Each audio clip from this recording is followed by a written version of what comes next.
Singkat waktu, di jam 11 malam itu gua ada acara api unggun. Nah, di acara api unggun itu pembina gua ngomong tidak ada jurit malam.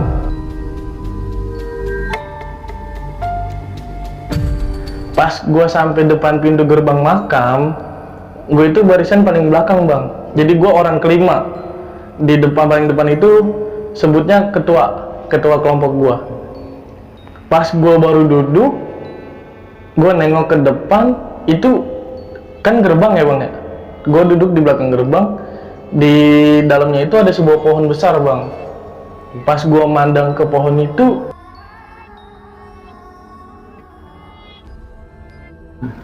nah pas gue jarak 1,5 meter, gue baru sadar, temen-temen gue juga sadar. Itu, Bang, pas nengok, hancur, Bang, mukanya, Bang. Bang, sorry deh Bang. Untuk yang sosok si wanita ini, teman-teman lu juga pada ngeliat? Ngeliat semua, Bang. Semua? Iya.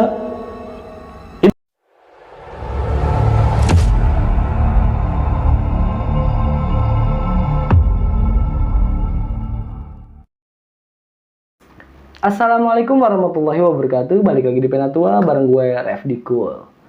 Sebelumnya gue mengucapkan selamat menunaikan ibadah puasa bagi kalian yang menjalankannya. Dan semoga di bulan puasa kali ini akan menjadikan kita manusia yang lebih baik lagi dari sebelumnya. Oke, dan kali ini gue juga sudah kedatangan seorang narasumber yang akan menceritakan tentang pengalaman mistisnya. Dan narasumber gue kali ini akan bercerita tentang pengalaman mistisnya pada saat melakukan kegiatan di sekolahnya di bidang kepramukaan.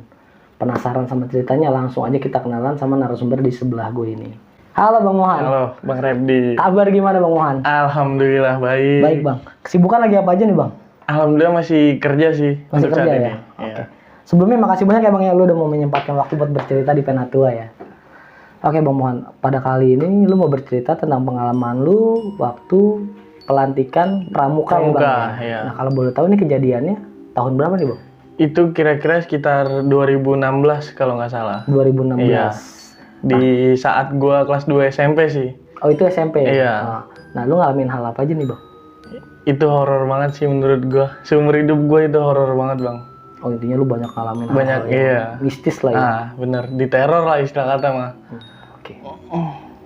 Oke, buat kalian yang penasaran sama ceritanya, tonton terus video ini sampai selesai, jangan di skip, cukup kalian skip iklannya aja.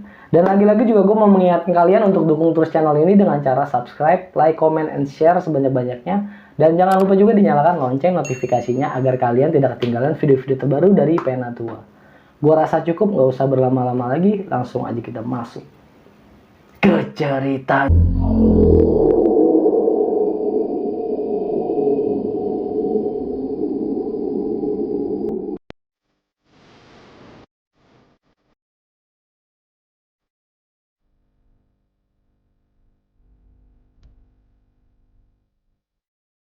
Ya, jadi pada saat itu gua di tahun 2016 di saat gua kelas 2 SMP, Bang. Itu ada acara pelantikan pramuka. Karena gua di situ diwajibkan gua masuk di pramuka inti. Dan gue diwajibkan untuk mengikuti pelantikan itu. Nah, pada saat itu kalau nggak salah di hari Jumat sama Sabtu. Jadi sebutannya itu perjumsa, Bang. Perjumsa. Iya. Nah, pada saat itu gue mulain dari setelah sholat Jumat. Jadi gue prepare lah dari Jumat pagi, gue prepare barang apa aja yang gue bawa. Dan pas setelah sholat Jumat, gue langsung berangkat ke sekolah gue.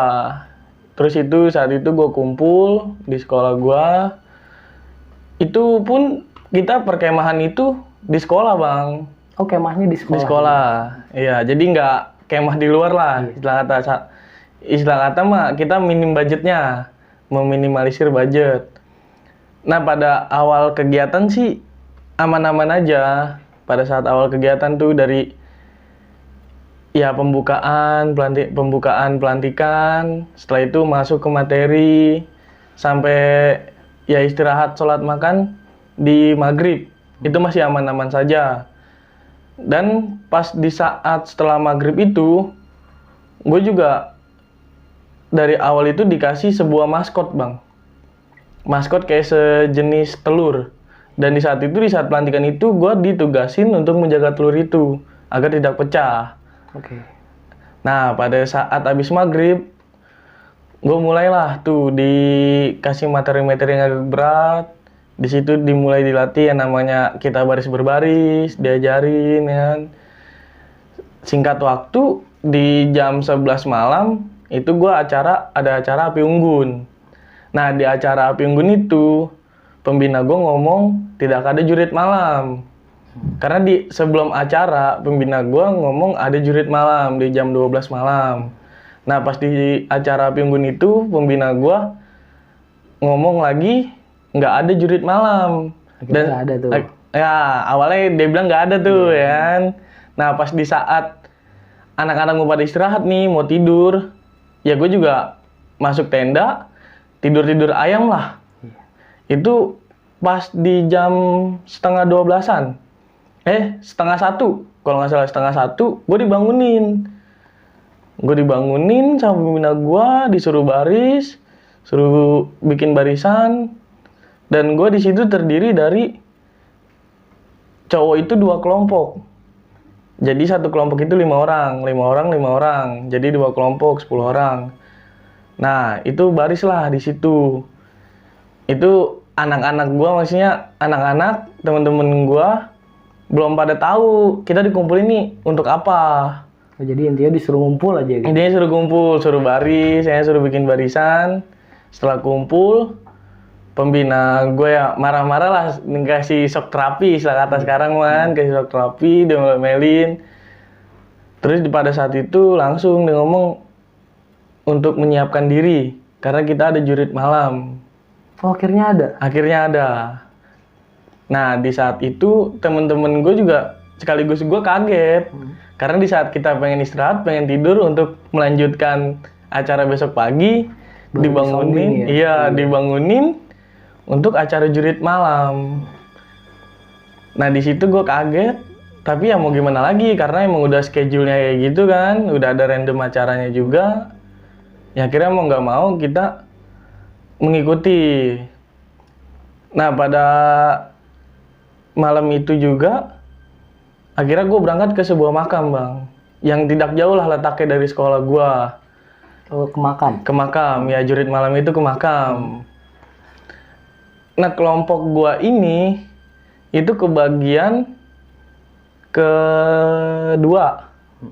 Jadi awal pertama itu ada kelompok perempuan juga sih, sekitar 3 kelompok kalau nggak salah perempuan itu. Jadi kurang lebih 30 orangan. Oh, kalau untuk perempuan satu kelompoknya 10 orang? Satu kelompoknya itu 5-6 orang. Oh iya. Satu kelompok itu. Ya kurang lebih semua keseluruhan yang ikut persami itu 30 orang lebih, 30 orang kurang lah kalau nggak salah. Nah, kelompok gua kebagian yang kedua untuk jalan ke makam. Nah, kelompok pertama ini perempuan udah jalan ke makam duluan bang. Setelah kelompok perempuan ini jalan ke makam, dapat 10 menitan lah, gue dilepas untuk jalan ke makam. Karena jarak dari sekolah gue ke makam ini nggak jauh. Oh, memang jaraknya berdekatan lah? Iya, ya pokoknya nggak jauh lah. Ya dari sekolah gue ke makam cuma 5 menit lah. Kayak gitu kan. Nah, pas di saat gue di perjalanan itu nggak ada apa-apa bang. Itu aman-aman aja. Pas gue sampai depan pintu gerbang makam, gue itu barisan paling belakang bang. Jadi gue orang kelima. Di paling depan itu sebutnya ketua kelompok gue. Pas gue baru duduk, gue nengok ke depan, itu kan gerbang ya bang ya. Gue duduk di belakang gerbang, di dalamnya itu ada sebuah pohon besar bang. Pas gue mandang ke pohon itu, ada sebuah makhluk, ada sebuah sosok. Apa tuh? Yang bisa gue sebut sih pocong bang. Pocong? Iya. Lu belum masuk aja udah ditongolin? Iya, belum masuk aja udah ditongolin gua. Nah, pas di saat itu mungkin gue punya pikiran, oh gue doang nih yang lihat. Karena kan kalau kata orang dulu, misalnya kita nongkrong nih, apa kita kemana, itu nggak mungkin diliatin semuanya bang. Pasti salah satu. Salah satu kalau nggak 2 orang lah. Iya. Terus gue nengok ke belakang tuh, sekitar 1-2 menit gue nengok lagi ke depan, itu masih ada bang. Dan gue memberanikan diri, gue nanya ke temen gue yang ke depan. Sebutlah si A, temen gue nih. Gue bilang, lu ngeliat nggak di depan lo? Gue gituin kan. Dia bilang, udah diem aja, gue juga ngeliat. Kata dia gitu. Dia juga ngeliat. Terus gue penasaran lagi bang, gue pastiin lagi ke depan lagi kan. Ketiga temen gue ini, gue berdiri, gue maju, gue tanya, lu ngeliat nggak di depan? Udah diem aja, mungkin pembina kita kali. Sorry bang, jadi semuanya ngelihat? Semuanya ngeliat bang, 5 orang itu ngeliat. 5 orang itu ngeliat, akhirnya gue balik lagi ke posisi gue. Dengan sebisanya gue baca surat, gue baca tuh surat yang gue bisa. Gue baca, tapi itu nggak hilang-hilang bang. Masih tetap ada? Masih tetap ada. Gue alihin pandangan gue ke atas. Ke atas pohon itu, dan gue ngeliat satu sosok lagi bang. Apa tuh bang? Itu kalau dibilangnya kayak kuntilanak sih. Kuntilanak? Iya, karena kakinya ke bawah, rambutnya krep gitu bang. Kayak sambil mainin rambut. Dan posisi lu lihat kuntilanak itu si pocong masih ada? Masih ada. Itu masih ada bang. Sampai kan yang kelompok pertama nih perempuan nih, itu kan dikasih waktu 10-15 menit. Iya. Nah, pas sampai kelompok itu keluar pun itu masih ada bang. Pocong itu masih ada. Iya. Dan gue mikir, oh pembina gue ini mah. Pikiran gue bang. Oh nyamar ya? Nyamar, ya. Karena kan konsepnya jurit malam. Nah pas gue masuk, bagian gue masuk, itu sampai gue lihat-lihat sekeliling nggak ada bang. Dan gue lihat ke pembina gue, yang ke makam itu full, ada di situ semua. Timnya lengkap? Timnya lengkap, nggak ada yang kurang. Berarti nih, kemungkinan asli, kemungkinan sosok itu. Dan ya karena kan gue ngeliat juga 2 sosok, nggak cuma 1. Iya. Kalau yang sosok 1 gue cuma sepintas melihat ke atas, langsung gue ke bawah lagi. Gue nggak berani. Iya, gue nggak berani karena nggak mungkin dong pembina perempuan gue naik ke atas. Iya. Sekarang kan gitu. Nah pas gue masuk, itu gue cek nggak ada bang. Gue di briefing lah, di briefing di situ.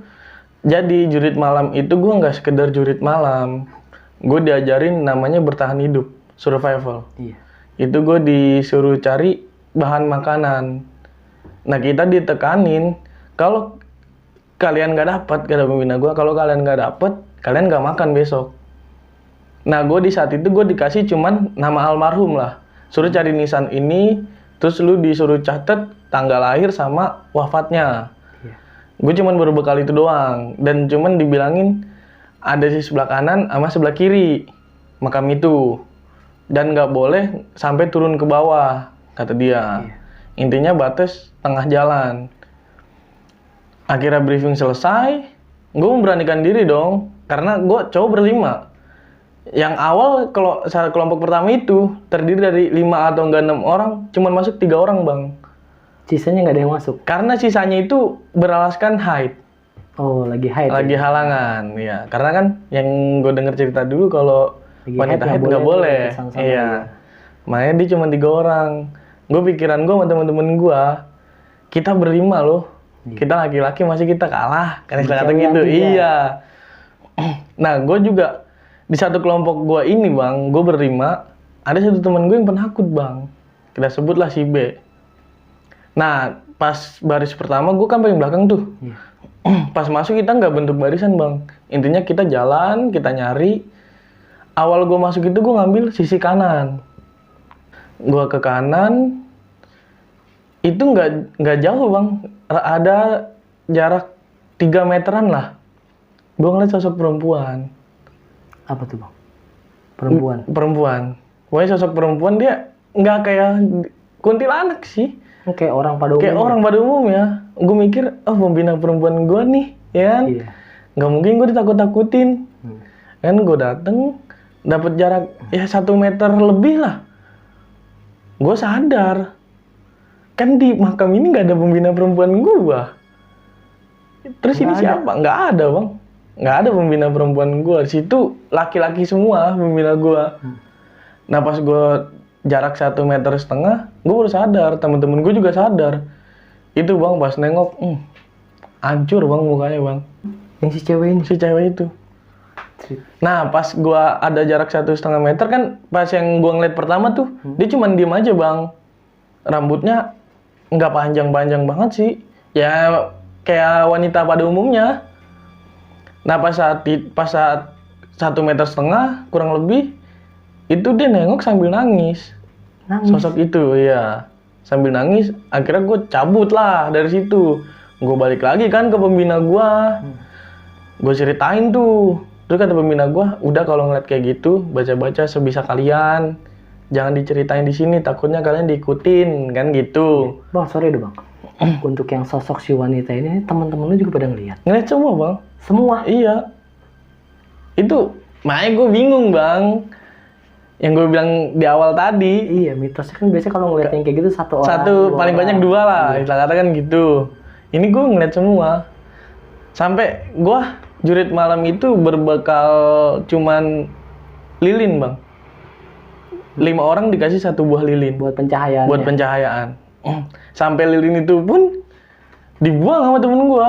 Pas ngeliat perempuan itu, Iya, dibuang. paniknya ya. Iya, saya paniknya dibuang. Akhirnya gue balik lagi ke pembina gue minta pencahayaan lagi. Dikasih lah tuh 1 lilin lagi. Terus ini pembina gue, kalau lilin ini sampai hilang lagi, buat pencahayaan kalian nggak ada. Kalian cari dengan mata telanjang, istilah kata kan gitu. Nah sebelum dikasih itu gue ngomong bang, apa yang gue lihat. Dan temen gue juga ngomong, sama ngelihat semua. Itu bentuknya pun sama, nggak ada yang beda. Iya.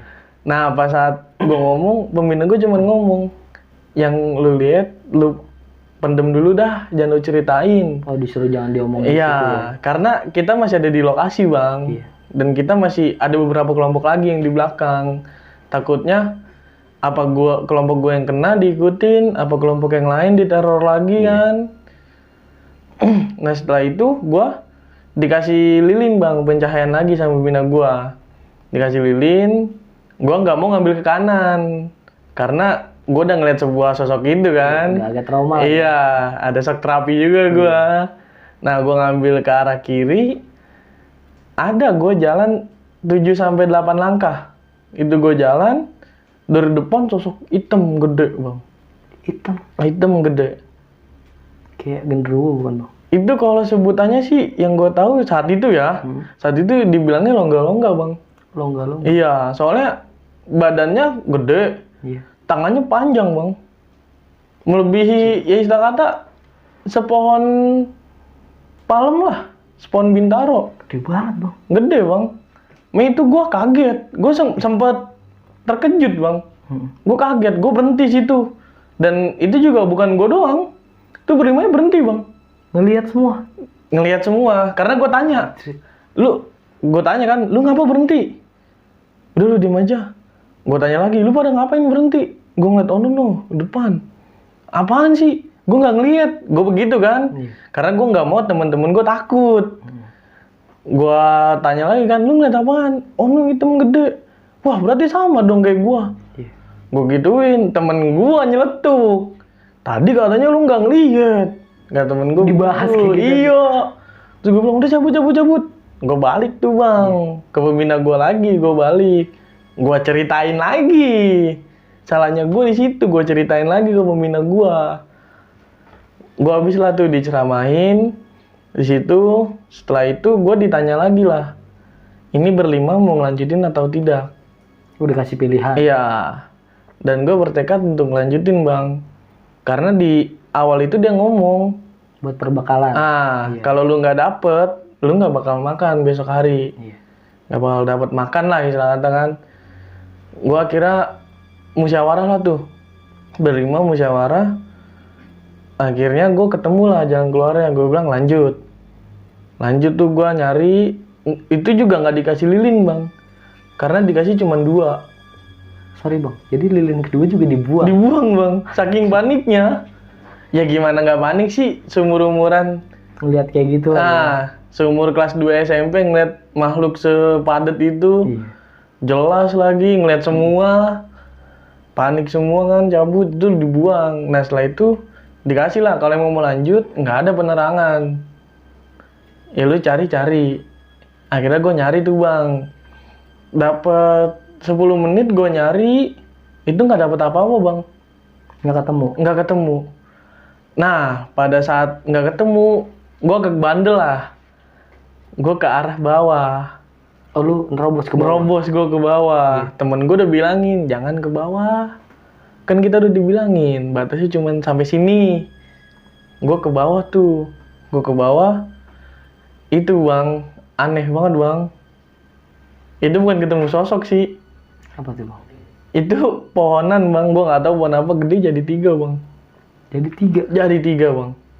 Jadi gue sadar-sadar itu kok gue jalan di sini-sini aja. Oh lu disasarin? Iya. Gue duduklah di salah satu pohon. Gue ngeliat ke atas, kok pohon 3 sama semua ini. Akhirnya gue ngumpulin lah. Gue bilang, udah kita berdoa sebisa mungkin. Berdoa tuh gue. Terus gue suruh tutup mata. Itu pohon cuma ada 1 bang. Jadi 1 doang? Jadi 1 doang. Anjir. Nah pada saat itu gue pas kejadian pohon itu jadi 1 lagi, gue denger tuh ada yang manggil-manggil. Akhirnya gue balik lah. Terus kata pembina gue udah hampir 30 menit gue di situ. Oh jadi yang manggil pembina lu? Iya. Itu gue udah 30 menit dan gue dibilangin lu bandel. Karena ke bawah. Karena ke bawah. Karena nggak ngikutin aturan awal. Akhirnya gue keluar dari makam itu gue nggak dapet apa-apa bang. Oh kira lu nggak nemuin juga? Nggak nemuin juga. Gue nggak nemu makanan apa-apa di situ. Akhirnya gue ya ada rasa sedih lah itu berlima. Iya. Karena gue berpikir gue nggak bakal makan besok. Iya. Nah gue balik lagi ke sekolahan gue. Nah temen gue nih si penakut ini ya, yang penakut itu sampai suges bang. Pas nyampe di sekolah gue, dia bilang ngeliat sosok hitam itu lagi. Dia bilangnya ngeliat lagi? Ngeliat lagi. Si B ini di sekolahan gue. Gue berpikiran apa gue diteror ini ya. Iya. Terus gue, aduh sampai gue bilang gue pengen pulang sih saat itu. Gue udah nggak berani lagi, masih nggak berani buat nerusin itu lagi. Iya. Akhirnya kan udah semua kelompok jalan, semua kelompok selesai. Tepat di jam 2:30 kalau nggak jam 3-an tuh bang. Gue dikumpulin lagi, dibarisin. Itu dari 5 kelompok. 5 kelompok itu cuman yang dapat cuman 2 kelompok doang bang. Jadi 3 kelompok nggak ada yang dapat? 3 kelompok nggak ada yang dapat.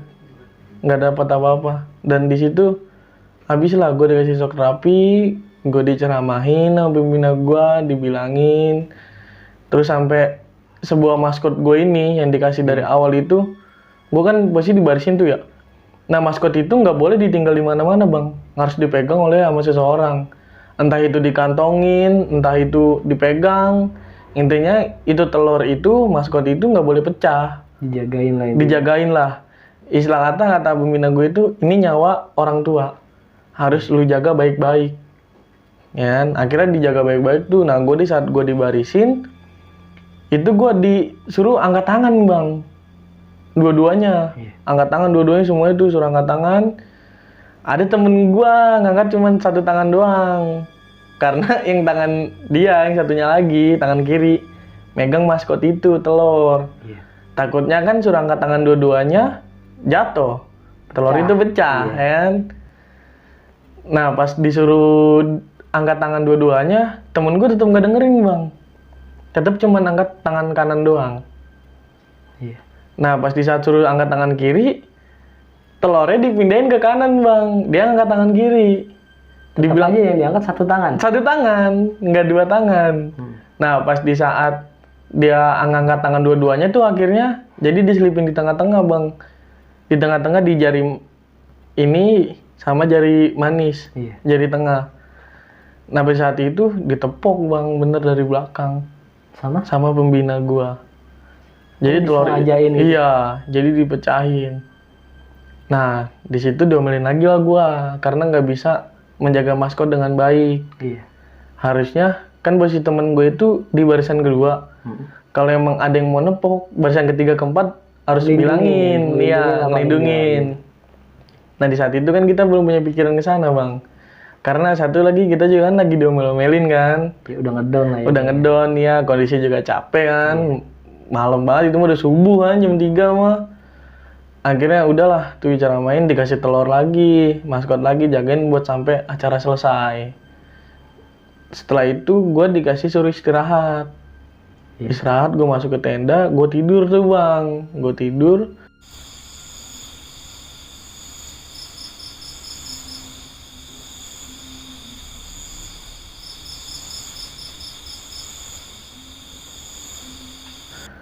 Pas subuh jam 5:30 gue dibangunin.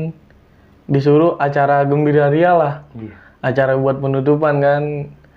Nah, dengan berbaik hati mungkin karena emang kita disuruh belajar survival ya, jurit malam awalnya. Itu karena buat kita bertahan hidup. Nah, di saat pagi itu kita tetap dikasih makan, Bang. Oh, akhirnya tetap dikasih Akhirnya makan. tetap dikasih makan. Itu kita disuruh masak sendiri, Bang. Iya. Disuruh belajar mandiri lah saat itu. Nah, setelah acara masak-masak itu, di jam tujuan kita makan bersama tuh, Bang.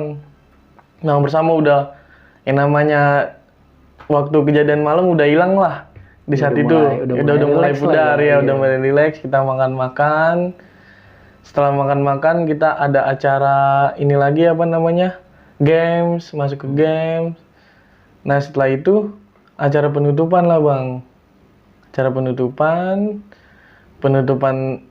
acara pramuka itu. Setelah penutupan selesai, gue pulang nih, Bang, ke rumah.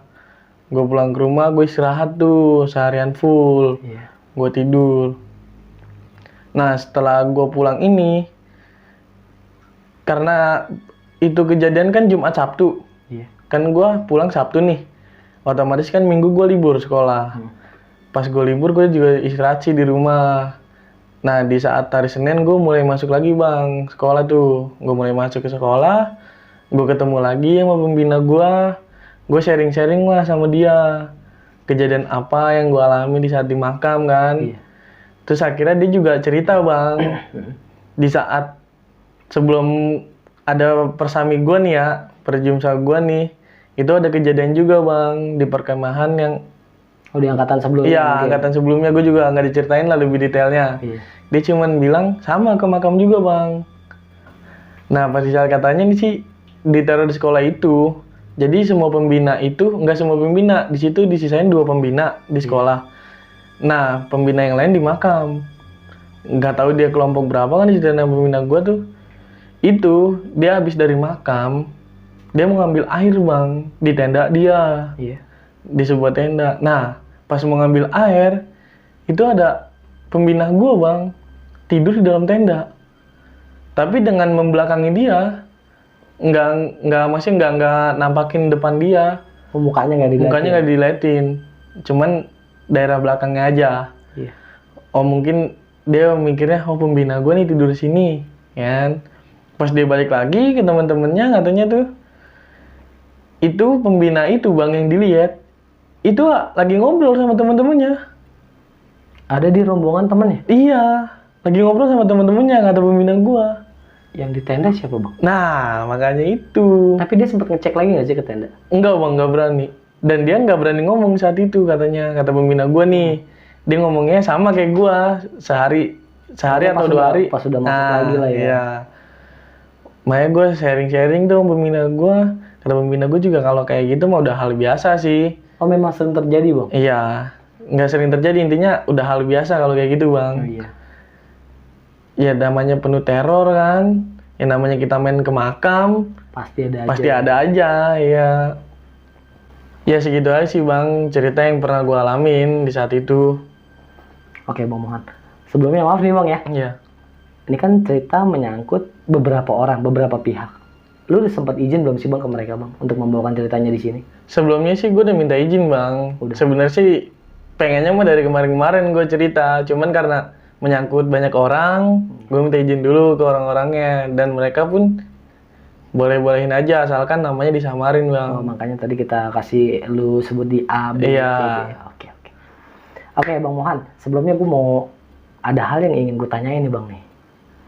Jadi yang ingin gue tanyain ini lebih ke teman-teman lu ini nih, yang 4 Iya. orang. Nah, tadi kan di sebelum closing lu sempat ngomong, lu balik ke rumah Balik ke rumah dan pada akhirnya lu sempat nanyain lagi kan hari Iya. Senin di sekolahan ya. sekolah. Nah, pas nyampe ke sekolah itu ada nggak sih, Bang, cerita atau yang dialami oleh teman-teman lu yang satu tim ini nih pada saat di rumah itu? Itu sih gua nggak ada cerita apa-apa bang. Dan gua tanyain pun dia cuman kejadian saat itu doang. Nggak ada yang sampai diteror di rumah. Oh berarti nggak ada yang berdampak Nggak rumah ada Bang? ya. Oke Bang Mohan, terima kasih banyak ya. Lu udah mau menyempatkan diri untuk bercerita di Penatua. Siap bang. Oke, dari cerita ini kalian bisa ambil sisi positifnya dan buang jauh-jauh sisi negatifnya.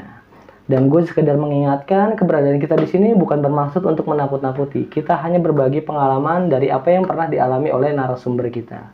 Oke, akhir kata gue Refdikul dari Penatua dan Bang Mohan pamit undur diri. Wassalamualaikum warahmatullahi wabarakatuh. Bah.